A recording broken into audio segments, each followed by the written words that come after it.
นี่ก็คือวิถีชีวิตการเฮ็ดงานของคนดาวที่มาเฮ็ดงานในประเทศไทยนะทุกคนก็สิเป็นประมาณนี้แหละตื่นขึ้นมากินข้าวแล้วก็ไปเฮ็ดงานทำมาเลิกงานอาบน้ำนอนก็สิใช้ชีวิตวนเวียนไปประมาณนี้แหละ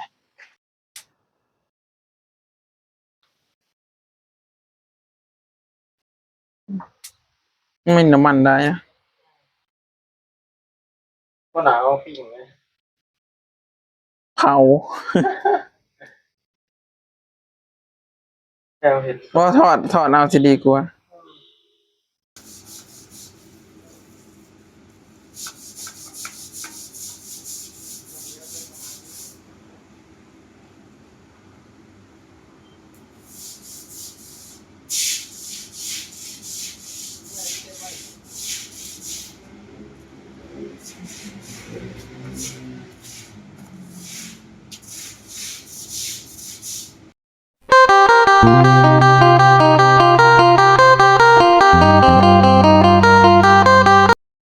กราบทักทายสบายดีสวัสดีครับทุกคน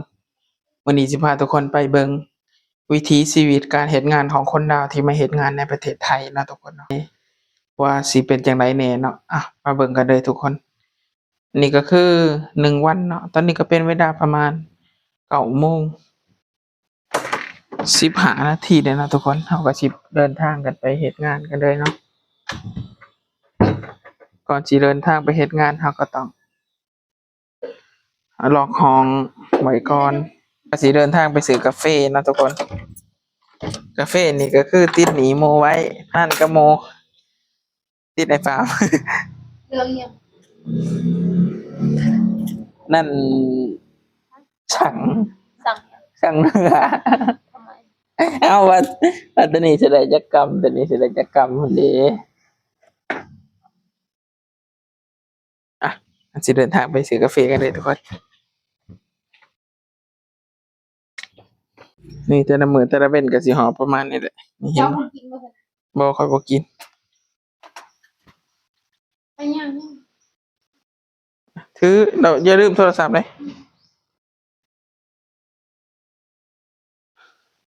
นี่คือบรรยากาศตอนเช้าเนาะบรรยากาศดีขนาดบรรยากาศดีขนาดวะ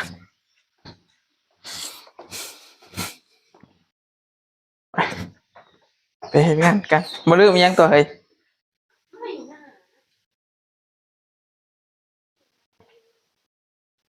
นี่คือวิถีชีวิตคนเฮ็ดงานตื่นเช้ามากินข้าวแล้วก็ไปเฮ็ดงานค่ำมานอนกลับมานอนตื่นเช้ามาไปกินข้าวไปเฮ็ดงานอยู่จังซี่อยู่แหละอยู่ตลอดอาจสิบางมื้ออาจสิเบื่อเนาะแต่ก็เฮ็ดหยังบ่ได้เพราะว่าเราก็อยู่บ้านนอกมาเนาะก็เลยยังบ่ทันได้คุ้นชินกับการเฮ็ดงานแบบนี้อยู่บ้านนอกก็สิเฮ็ดเป็นช่วงรั้วสวนไร่นาเนาะ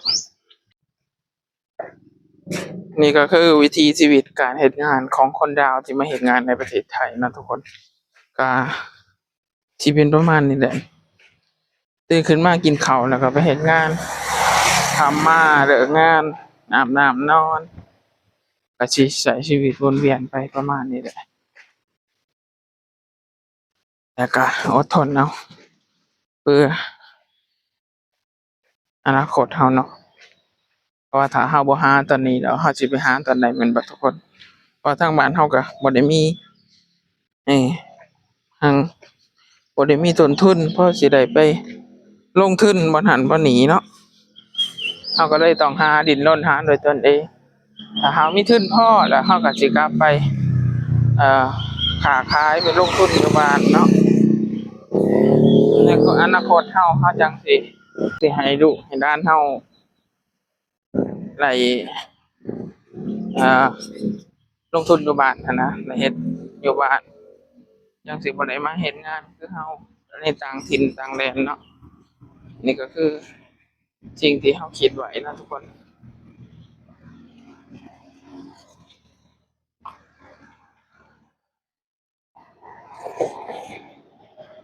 ตอนนี้ก็เป็นเวลาประมาณ 9:18 นาทีเนาะ9:18 นาทีเราจะได้เดินทางไปเฮ็ดงานกันเลยจากห้องพักไปวันเฮ็ดงานก็บ่ไกลเนาะทุกคนบ่ไกลประมาณ100 เมตรนี่แหละประมาณ150 เมตรนี่แหละบ่ไกลเนาะอยู่ประมาณนี้แหละทุกคนตอนนั้นเราสิมากดน้ำกินอยู่วันนี้แหละเอาไปกินอยู่วันเฮ็ดงานเนาะแต่มื้อนี้เราบ่ได้กดทุกคนทุกคนก็สิฮอดวันเฮ็ดงานแล้วก็ขอตัวอันนี้ก็ได้ถามว่างๆแล้วสิถ่ายอัปเดตให้ทุกคนเบิ่งเนาะทุกคนหลังจากที่เตรียมของเดี๋ยวหน่อยเนาะเราก็สิพามาเบิ่งว่าแต่ละคนเขากินข้าวก็หยังเนาะแล้วก็เขาซื้อหยังมากินแน่เนาะนี่ก็คือวิถีชีวิตคนลาวที่มาเฮ็ดงานในประเทศไทยทุกคน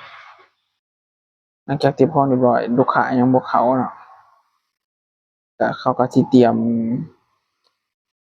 โต๊ะหากินข้าวก่อนลูกค้าสิเข้าถ้าลูกค้าเข้าแล้วสิบ่มีเวลากินข้าวเนาะเขาก็เลยต้องเตรียมโต๊ะกินข้าวก่อนเนาะมาเบิ่งกันเลยว่าเขากินข้าวกันหยัง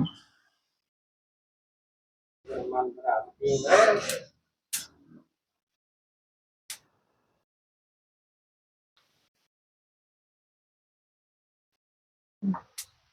ไม่น้ำมันได้อะ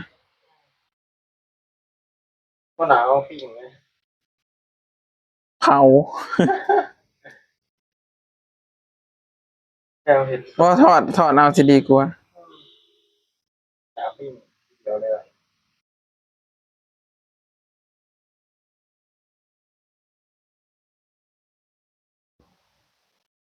เตรียมโตะกินข้าวตอนเที่ยงข้าวเช้าหรือข้าวเที่ยงข้าวเช้าดิ เขาเศร้าไม่ได้กิน ข้าวแรงนี่กินอยู่ปะ เขาแย่งเหรอกินเดี๋ยวประมาณเอ่อ5 โมง 6 โมงเขาแย่ง แต่ข้าวเช้านี่บ่กินเนาะก็คือมื้อหนึงกินข้าว2 เทื่อบางคน เศร้าไม่ได้กิน บางคนก็กินเทื่อเดียว ไปแล้ว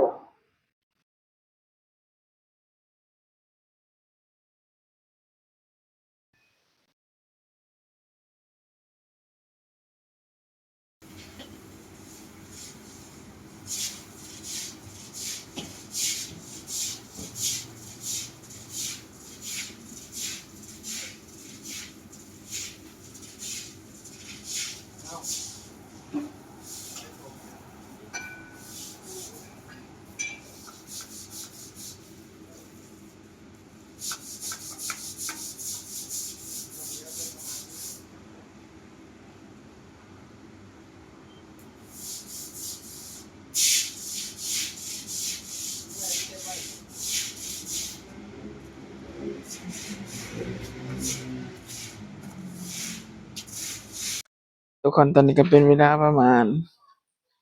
3 ทุ่มครึ่งเอาก็เลิกงานเป็นที่เรียบร้อยขับรถมา3 ทุ่มครึ่งพอดีทุกคนเลิกงานเป็นที่เรียบร้อยแล้วกลับห้องก็ได้เนาะนี่ก็คือบรรยากาศการใช้ชีวิตเห็นงานของคนดาวที่มาเห็นงานในประเทศไทยนะทุกคนก็สิใช้ชีวิตประมาณนี้เนาะทุกคนเมื่อกี้เห็นคนอยู่หานหมูกระทะเขามองก็ได้ถ้าแนวเมืองหนาก็ได้ บ่กล้าถ่ายเนาะเขาก็เลยมาอยู่ผู้เดียวแล้วมาถ่ายเนาะนี่ก็คือชีวิตแรงงานดาวที่มาเห็นงานในประเทศไทยนะทุกคนครับเมื่อนี่ก็แฟนบอกว่าเพิ่นสิไปซักผ้าทุกคนส่วนเฮาก็สิไปซื้อเห็ดเข็มทองมาเฮ็ดสุกี้กินเนาะเนื่องจากว่าหิวข้าวทุกคนแต่ว่าหิวข้าวมื้อนี้กินข้าวแค่1 คาบเท่านั้นเนาะ1 มื้อแต่แดงๆได้หิวข้าวก็เลยว่าสิไปซื้อกับข้าวมากินซื้อเฮ็ดเข็มทองมาเฮ็ดสุกี้กินเนาะทุกคนสำหรับคลิปนี้ก็ขอตัวลาทุกคนไปก่อนเนาะสำหรับคลิปนี้ลาทุกคนไปก่อนบ๊ายบายสวัสดีครับบ๊ายบาย